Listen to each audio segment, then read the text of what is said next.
Hello friends, this is DJS from Online Chess Lessons. Today we are going to look at the top 10 defenses for black. On number 10 we have the Russian system, or we call it as the Petrov defense. Starts out with pawn to e4, black has pawn e5, knight f3, knight f6. We can see that both knights are attacking the pawns on e4 and e5 of the opponent. The main line goes like knight into e5. In this position, the black knight has got a tendency to capture the pawn on e4. If he captures, this is a big blunder. After queen e2, knight goes back to, say, an f6 again, then the discovered check. And we're gonna lose our queen.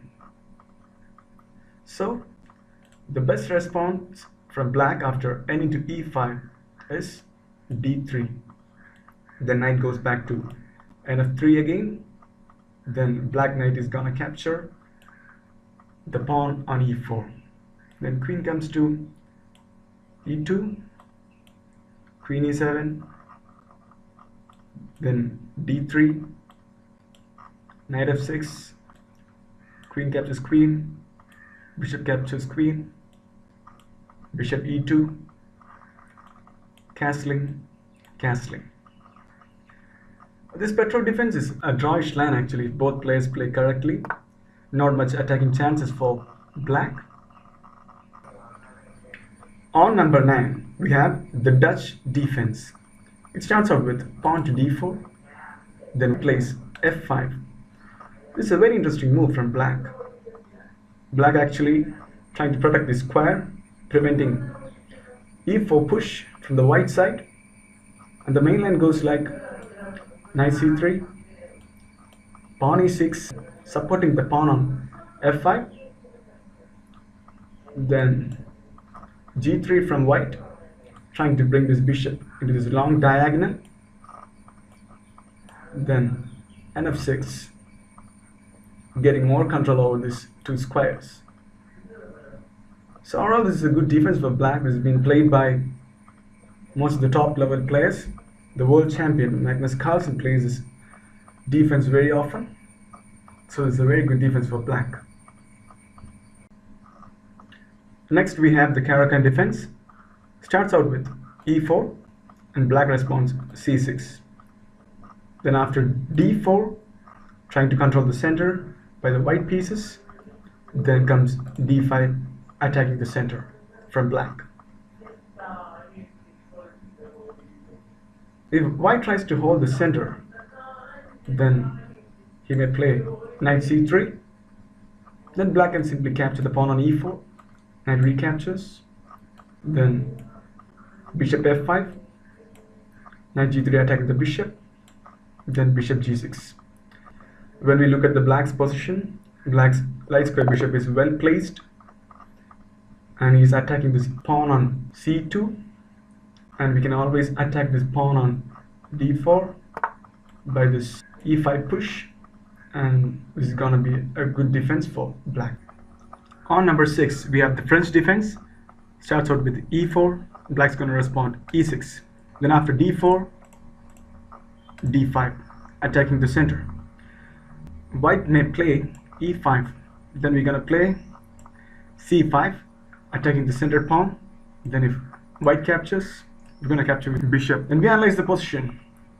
We got a minor piece, our bishop is developed and is holding this long diagonal and attacking this weak pawn near the king. This is gonna be very good for black. On number 6 we have the Alekhine defense.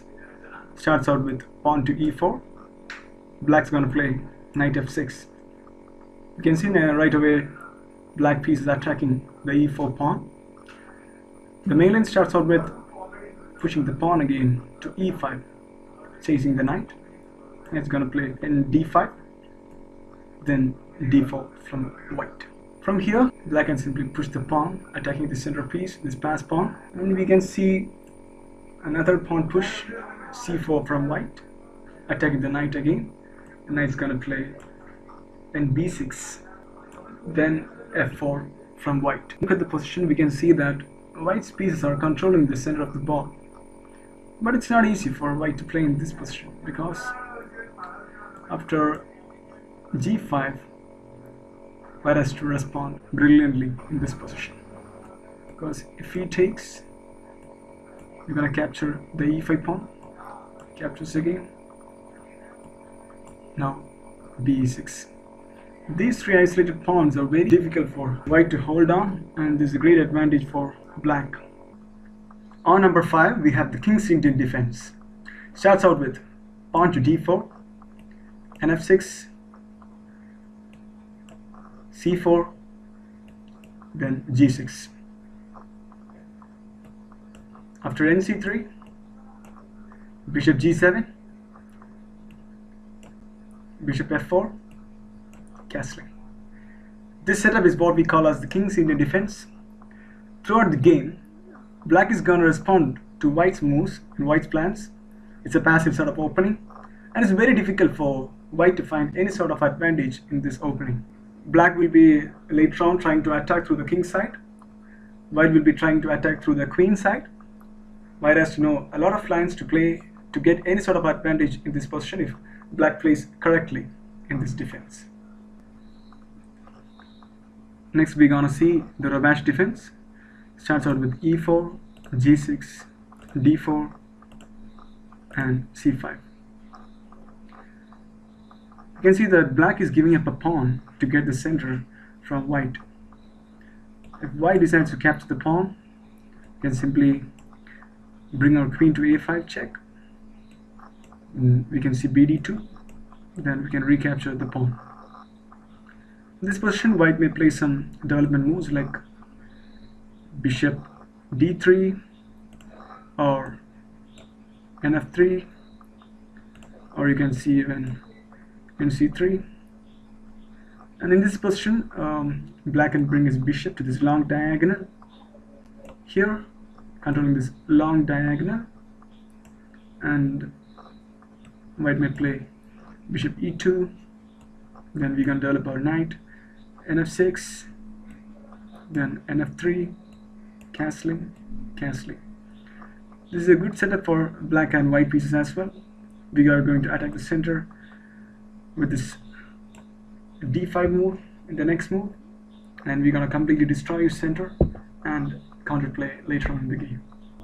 On number 3, we have the Sicilian defense. Starts with e4, c5. This is a very sharper line.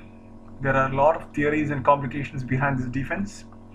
If you are playing with black, you need to know all these things. You must know every details of this defense, otherwise you will find it very difficult to play against white. White is simply playing the normal moves, some development moves, and attack later on in the game. Black needs to know how to develop in this position, what are the different variations. This defense is played in IGM levels, top level tournaments. This is a very good opening for white if you know all the variations and theories behind this. On number 2, we have the Nimzo Indian defense. This is a very good defense for black. The winning rate of black is very high. It starts with d4, nf6, then c4, e6, nc3, then bishop to b4. Bishop b4 is pinning this knight, and after bf4, our dark square bishop is gonna capture the knight, and pawn captures back. Now black castles. When we evaluate this position, white has got a double pawn here. This has always become a weakness for white. After nf3, b6, e3, then bb7, controlling this long diagonal by this bishop. Then white's gonna play b2, d6, castling, knight bd7. This is a very good position for black, and white's weakness is having these double pawns on the c file. So black can exploit this opportunity and can attack through the queen's egg. if he wants to, or he can bring all his pieces to the king side and attack on the king side if he wants to. And overall, this is a very good defense for black. On number 1, we have the perk defense. Starts with e4, d6, d4, nf6, nc3,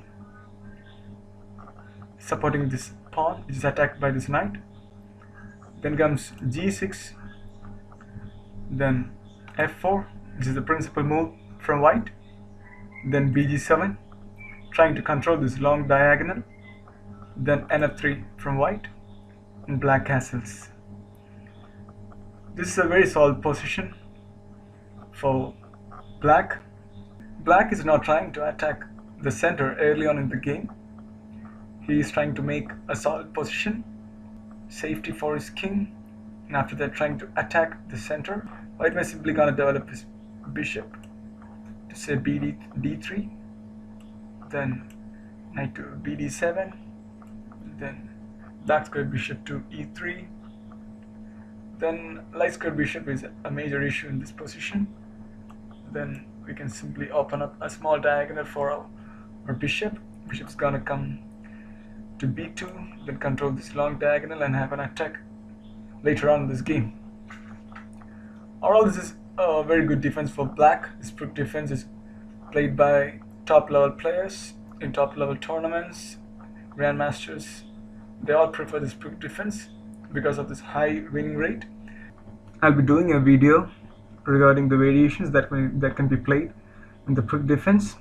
Also, I'll be doing videos regarding all the openings that I showed before you in detail. So please do subscribe my channel. Please let me know if you have any doubts or any comments on this video. Please like and subscribe my channel. This is DJ signing off.